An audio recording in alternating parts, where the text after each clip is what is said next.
ನಮಸ್ಕಾರ. ಇವತ್ತಿನ ಬ್ರೇಕಿಂಗ್ ನ್ಯೂಸ್ಗೆ ಸ್ವಾಗತ ಮತ್ತು ಸುಸ್ವಾಗತ. ಎಂದಿನಂತೆ ಮೊದಲ ಹೆಡ್ಲೈನ್ಸ್.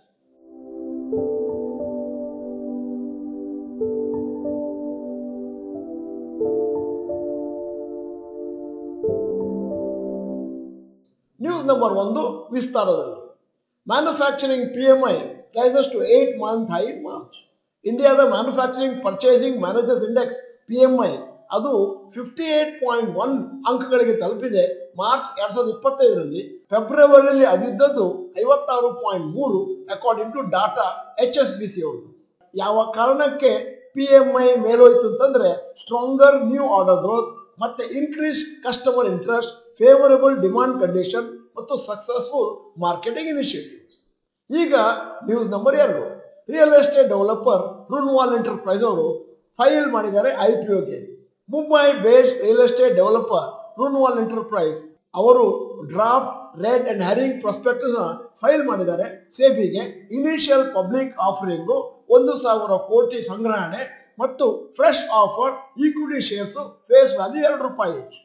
ಜನವರಿ 31, 2025 ಹಾಗೆ ಅವರ ಸಬ್ಸಿಡರೀಸ್ ಮತ್ತು ಔಟ್ಸ್ಟ್ಯಾಂಡಿಂಗ್ ಬಾರೋಯಿಂಗ್ ಎಷ್ಟಿತ್ತು ಅಂತಂದ್ರೆ 2,040.75 ಕೋಟಿ. ರುನ್ವಾಲ್ ಎಂಟರ್ಪ್ರೈಸ್ ಅವರ revenue from operation financial year 2024ರಲ್ಲಿ 662.2 ಕೋಟಿ ಇತ್ತು. ಕಳೆದ ವರ್ಷದಿಂದ ಡಬಲ್ ಆಗಿದೆ. ಇಲ್ಲಿಯವರೆಗೆ ರುನ್ವಾಲ್ ಎಂಟರ್ಪ್ರೈಸ್ ಅವರು 11 ಮಿಲಿಯನ್ ಸ್ಕ್ವೇರ್ ಫೀಟ್ ಆಫ್ ಏರಿಯಾನ ಡೆವಲಪ್ ಮಾಡಿದರೆ across over 10,000 units. Redevelopment pipeline ಅಲ್ಲಿ 46 ಮಿಲಿಯನ್ ಸ್ಕ್ವೇರ್ ಫೀಟ್ ಇದೆ. ಸುಬೋಧ್ ರುನ್ವಾಲ್ ಅವರು ಕಂಪನಿಯ ಪ್ರಮೋಟರ್. ಅವರ ಹತ್ರ ಅಂದಾಜು 85% ಈಕ್ವಿಟಿ ಶೇರ್ ಕ್ಯಾಪಿಟಲ್ ಇದೆ. ಈಗ ಮೂರನೆಯ news. Defence exports hit record. ಭಾರತದ ಡಿಫೆನ್ಸ್ ಎಕ್ಸ್ಪೋರ್ಟ್ಸ್ ರೆಕಾರ್ಡ್ ಮೇಲಕ್ಕೆ ಹೋಗಿದೆ. 23,622 ಕೋಟಿ ಫೈನಾನ್ಷಿಯಲ್ ಇಯರ್ 2024-25 ಮತ್ತು 12.04% ಇಂಪ್ರೂವ್ಮೆಂಟ್ ಕಂಡಿದೆ 2023-24ಕ್ಕೆ ಕಂಪೇರ್ ಮಾಡಿದ್ರೆ. ಆವಾಗಿದ್ದದ್ದು 23,083 ಕೋಟಿ. ಮಿನಿಸ್ಟ್ರಿ ಆಫ್ ಡಿಫೆನ್ಸ್ ಅವರು ಹೇಳಿದ್ದಾರೆ ಪ್ರೆಸ್ ರಿಲೀಸ್ ಅಲ್ಲಿ. ಇದು ರಿಫ್ಲೆಕ್ಟ್ ಮಾಡ್ತಾ ಇದೆ 21.26% short fall against 30,000 crore target set for the year. ಈ ವರ್ಷಕ್ಕೆ 30,000 ಕೋಟಿ ವರ್ತು ಡಿಫೆನ್ಸ್ ಎಕ್ಸ್ಪೋರ್ಟ್ಸ್ ಆಗ್ಬೋದು ಅಂತ ಅಂದಾಜು ಹಾಕಿದ್ರು, ಅದರಿಂದ ಶಾರ್ಟ್ ಫಾಲ್ ಆಗಿದೆ. ಡಿಫೆನ್ಸ್ ಮಿನಿಸ್ಟರ್ ರಾಜನಾಥ್ ಸಿಂಗ್ ಅವರು ಹೇಳಿದ್ದಾರೆ ಭಾರತ ಮೂವ್ ಆಗ್ತಾ ಇದೆ ಟುವರ್ಡ್ಸ್ ಇನ್ಕ್ರೀಸಿಂಗ್ ಡಿಫೆನ್ಸ್ ಎಕ್ಸ್ಪೋರ್ಟ್ಸ್ 50,000 ಕೋಟಿ by 2029. News number 4 rapid news. Reserve bank of India ಅವರು ಮಂಗಳವಾರ ಅನೌನ್ಸ್ ಮಾಡಿದ್ರು ಓಪನ್ ಮಾರ್ಕೆಟ್ ಆಪರೇಷನ್ OMO ಅಂತ ಕರೀತಾರೆ ಮತ್ತು ಪಂಪ್ ಮಾಡಿದ್ರು 80,000 ಕೋಟಿ ಇಂಟು ಬ್ಯಾಂಕಿಂಗ್ ಸಿಸ್ಟಮ್.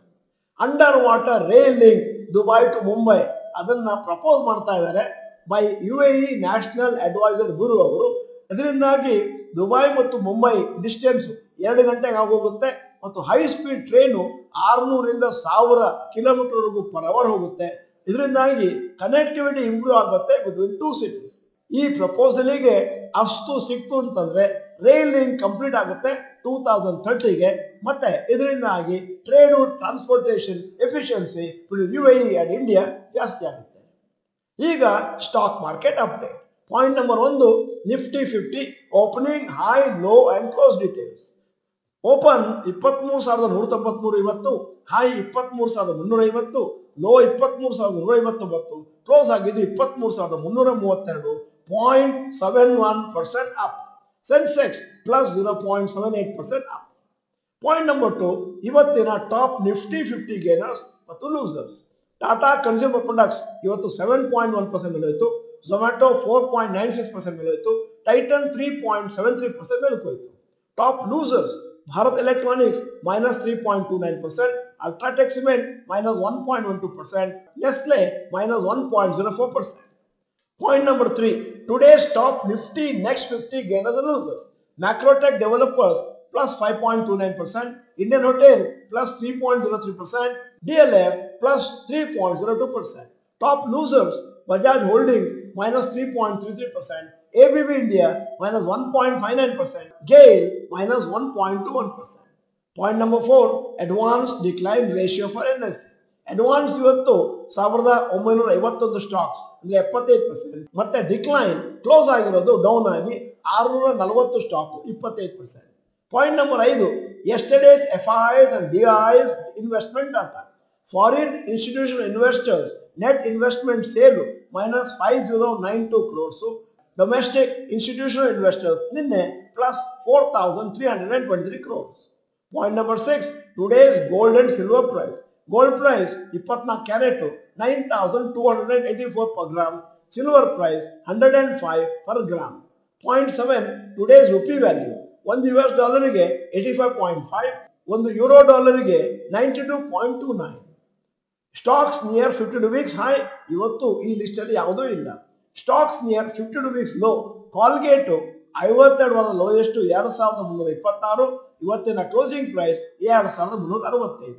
ಟೈಟನ್ 52 ವಾರದ lowest 2171. Closing price 3098. Happiest Mind 52 ವಾರದ lowest 586. Closing price 607. Point number 10, global cues today. Hong Kong Hang Seng minus 0.02%. Japan Nikkei plus 0.28%. Germany DAX minus 1.18%. France CAC minus 0.57%. UK FTSE minus 0.74%. US NASDAQ plus 0.87%. ಅಂದರೆ 1st April. ಇದು ಇವತ್ತಿನ breaking news ಆಗಿತ್ತು. ಚೆನ್ನಾಗಿದ್ರೆ like button ಒತ್ತೋದನ್ನು ಮರಿಬೇಡಿ ಮತ್ತು ಎಲ್ಲರಿಗೂ forward ಮಾಡಿ. ನಮಸ್ಕಾರ.